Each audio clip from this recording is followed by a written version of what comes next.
Quando falamos de educação e direitos humanos, normalmente pensamos em leis, documentos e discursos formais, mas a história da educação no Brasil pode ser pensada como uma grande travessia. Ao longo do tempo, o direito à educação foi sendo conquistado aos poucos, entre mares calmos e períodos de tempestades. E no vídeo de hoje, eu quero olhar para a história da educação e direitos humanos no Brasil a partir dessa travessia, entender de onde viemos, onde estamos e quais desafios ainda precisamos enfrentar, para que ninguém fique à deriva. E primeiro, vamos saber o que significa e do que se trata esse assunto. Direitos humanos são como as regras básicas dessa travessia, certo? Elas existem para garantir que todas as pessoas tenham condições mínimas de dignidade, segurança e participação na sociedade. E entre esses direitos, a educação ocupa um lugar central, não apenas como acesso à escola, mas como a possibilidade real de aprender, se desenvolver e compreender o mundo ao seu redor.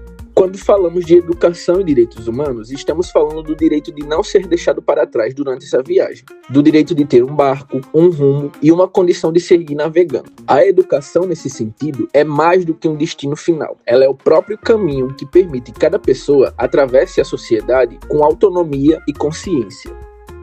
Principais dados históricos acerca do assunto. Como essa educação se mostrou ao longo do tempo. Durante grande parte da história do Brasil, a educação não foi pensada como um direito, mas como um privilégio. Brasil, colônia e império. Nesse período, o acesso à educação era restrito a pequenos grupos.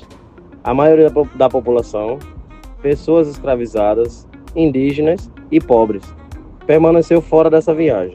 Início da República. Com a República, surge o discurso de que a educação deveria alcançar a todos. No entanto, na prática, poucas mudanças ocorreram de forma efetiva. Século XX e ditadura militar. Ao longo do século XX, houve uma ampliação do acesso à escola, onde mais pessoas passaram a embarcar nessa travessia. Porém, esse crescimento não significou necessariamente igualdade ou justiça educacional. Muitos navegaram, mas em condições desiguais. Constituição de 1988. Um ponto de virada acontece com a Constituição Federal de 1988.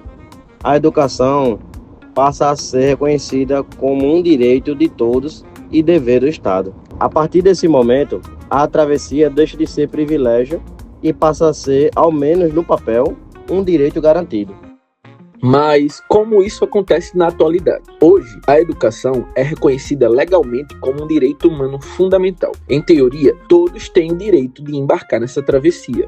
No entanto, a realidade mostra que nem todos navegam nas mesmas condições. Enquanto alguns encontram caminhos mais estáveis, outros enfrentam marés agitadas, falta de recursos e obstáculos constantes. O acesso à escola foi ampliado, mas o desafio atual vai além do ingresso. Envolve permanência, qualidade do ensino e respeito às diferentes realidades sociais, culturais e econômicas dos estudantes. E ainda existe uma diferença profunda entre regiões, entre campo e a cidade e entre grupos sociais. Isso mostra que, embora o direito à educação exista no papel, ela nem sempre se concretiza da mesma forma para todos. Mas será que existem políticas públicas que amparam? Para que o direito à educação não fique apenas um discurso, é necessário que existam políticas públicas que deem sustentação a essa travessia. No Brasil, esse amparo começa pela Constituição Federal de 1988, que estabelece a educação como direito de todos e dever do Estado. Então é a partir dela que surgem leis, planos e programas que funcionam como faróis, orientando o caminho da educação pública e garantindo condições mínimas de acesso e permanências. Documentos como a Lei de Diretrizes e Bases da Educação Nacional, os Planos Nacionais de Educação e políticas de financiamento educacional buscam assegurar que essa travessia não dependa apenas do esforço individual, mas de uma responsabilidade coletiva. Essas políticas não eliminam todas as dificuldades, mas representam instrumentos importantes para evitar que grandes parcelas da população fiquem à deriva. Dificuldades, problemas e êxito. Mesmo com os avanços legais e institucionais, a travessia da educação no Brasil ainda enfrenta muitos desafios. Dificuldades e problemas. Entre as principais dificuldades estão as desigualdades sociais e regionais, que fazem com que nem todos tenham as mesmas condições de aprender. Muitos estudantes ainda enfrentam obstáculos como evasão escolar, falta de estrutura, desigualdade de oportunidades e ausência de políticas eficazes em determinadas realidades. Êxitos e avanços. Ao mesmo tempo, é importante reconhecer os avanços conquistados ao longo do tempo. A ampliação do acesso à escola, o reconhecimento da educação como direito humano e a existência de políticas públicas representam conquistas importantes nessa trajetória. Esses êxitos são resultado de lutas sociais, debates públicos e da compreensão de que a educação não pode ser tratada como privilégio.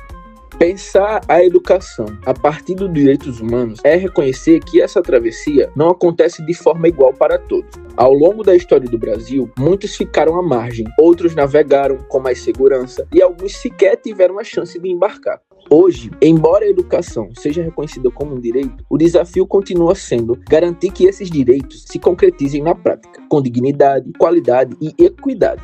A travessia ainda está em curso e compreender o caminho percorrido é fundamental para que possamos construir rotas mais justas, onde ninguém precise seguir sozinho em mar aberto. Falar de educação e direitos humanos é, acima de tudo, reafirmar que aprender não pode ser um privilégio, mas um direito garantido a todos.